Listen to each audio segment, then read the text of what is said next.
So much for not taking sides. With Edward Snowden still at large, Russian President Vladimir Putin is making the case the U.S. has trapped Snowden in his country. RT reports Putin told a group of students U.S. officials scared other countries. No one wants to accept him. According to Deutsche Welle, Putin joked Snowden was like an unwanted Christmas gift from the U.S. as his arrival came as a complete surprise. What was originally intended as merely a stopover point for Snowden has been his home for the past few weeks.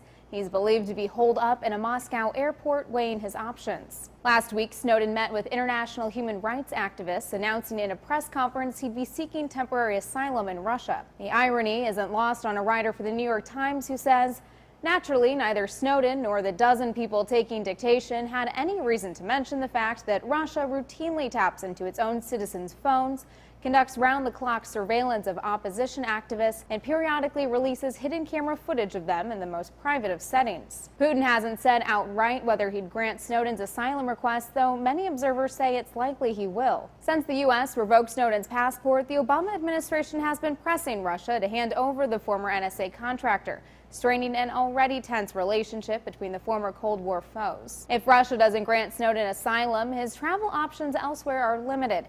Getting to Latin America could be tricky, with European nations likely to close their airspace to any flight with him on board. To avoid Europe would take a 7,000-mile flight, a trip that could be both technically challenging and incredibly expensive. But one way, an aviation expert tells Fox News, Snowden better start learning Russian and liking the taste of vodka, because he's not going anywhere anytime soon. A glimmer of good news for the fugitive: a Swedish sociology professor has reportedly nominated Snowden for a Nobel Peace Prize. For Newsy, I'm Elizabeth Hagedorn.